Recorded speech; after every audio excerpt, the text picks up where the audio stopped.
Não foi só o Bolsonaro que trouxe de volta os militares ao poder. O Hugo Chávez fez isso na Venezuela quando chegou ao poder há 20 anos, no que foi seguido fielmente pelo atual presidente Nicolás Maduro. A Cristina também tentou se aproximar dos militares, mas encontrou a caserna envenenada pelos americanos. O Lula sequer chegou a tentar porque sabia que não tinha para ele. De todas as maneiras, é agora o presidente popular e nacionalista, Manuel Ángel López Obrador, que traz os militares de volta e já cria ciúmes na mídia e no poder econômico.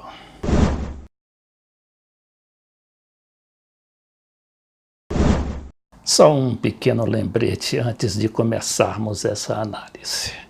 O Obrador sabe que, caindo ou não caindo o Maduro, vai sobrar para ele lá no México, e por isso ele já se acautela em tentar se defender. Agora vejamos essa matéria do jornal El País, que é um grande jornal, né? Expressão da mídia internacional, europeia e agora latino-americana. O exército vai comer pela mão do presidente, isso lá no México.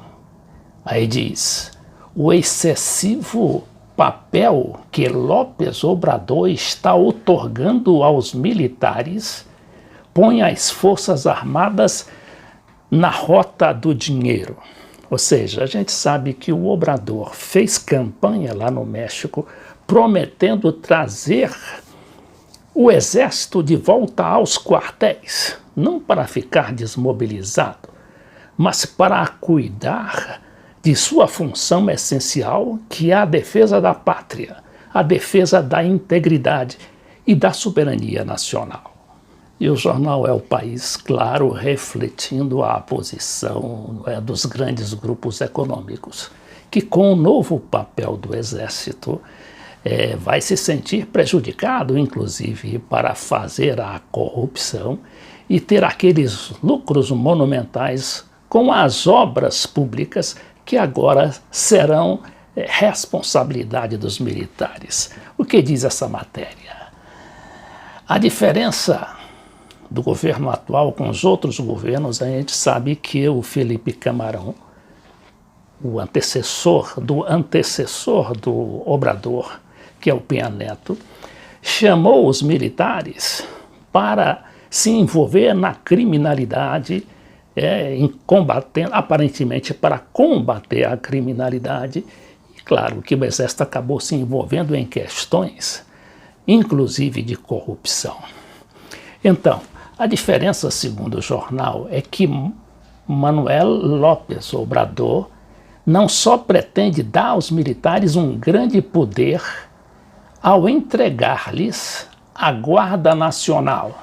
É um projeto, não é, para tirar o Exército e constituir a Guarda Nacional, que é constituída da Polícia Militar, a Polícia Federal e outros setores militares que serão todos congregados numa grande força nacional de 500 mil homens, aí sim para combater a criminalidade e a insegurança do país. Esse projeto ainda está já foi aprovado pela Câmara dos Deputados e agora está no Senado. Mas também para os grandes negócios, ou seja, os militares vão atuar nos negócios. Ele aumentou o orçamento em 14,8%, orçamento militar, que era de 80 bilhões, passou para 93 bilhões de pesos. Isso significa mais ou menos uns 5 bilhões de dólares. O qual se explicaria pela controvertida ingerência das Forças Armadas na criação da Guarda Nacional. Mas o verdadeiro dinheiro está nos negócios que lhes ha dado o presidente. Ou seja, que o presidente deu aos militares, ou vai dar. que é a administração imobiliária dos terrenos do Arsenal de Santa Fé, cuja utilidade, cálculos a grosso modo, pois ainda não há projetos executivos, seria de bilhões de pesos. A contratação de motoristas e a condução das pipas para o traslado de combustível, a construção e, mais recentemente, a operação do aeroporto internacional, no que hoje é a base militar de aviação de Santa Luzia, localizada a 48 quilômetros ao noroeste da Cidade do México, que em seus cálculos otimistas operaria mais voos que o atual aeroporto da Cidade do México, porque os ingressos poderiam rondar em 15 bilhões de pesos anuais. Ora, essa administração dos militares lá, eles terão de ser competentes, não é? Bom, e aí? Todos os governos querem ter as Forças Armadas a seu lado, e o exército mexicano, sob ser institucional e também fazer que se reconheça por isso. É certo que poucos países da América Latina podem presumir de não haver tido um golpe militar, ou ao menos uma intentona de golpe militar nos últimos 80 anos, a exceção do México aí, há 80 anos que não há uma tentativa sequer de golpe militar. Então, o que é Obrador do Exército? E o que é o Exército de López Obrador? Porque quem mais criticou os militares ao longo de 3 campanhas presidenciais resultou finalmente ser o presidente atual o mais próximo das Forças Armadas. Há uma outra diferença e que, claro, sensibiliza o novo presidente do México com relação ao exército.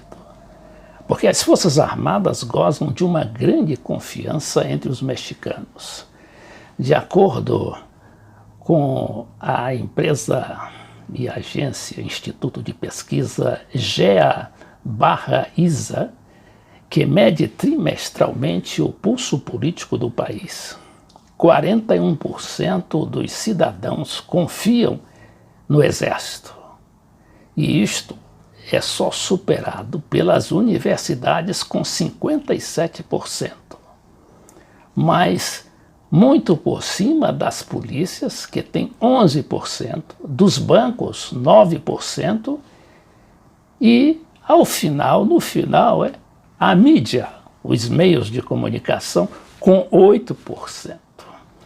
Isto fala mais alto da crise de credibilidade das instituições que das virtudes das Forças Armadas. Sua alta credibilidade não significa que sejam impolutas, muito menos que não haja em sua história casos de corrupção. É claro que há muitos casos de corrupção, como em qualquer instituição, mas o fato é que os militares estão numa boa lá no México e que parecem vão sustentar o novo presidente da República, este sim, popular, nacionalista, democrático e, acima de tudo, independente.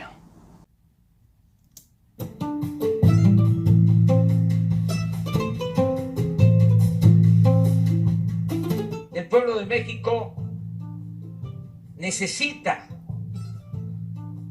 de sus Fuerzas Armadas para atender este problema grave de la inseguridad y de la violencia.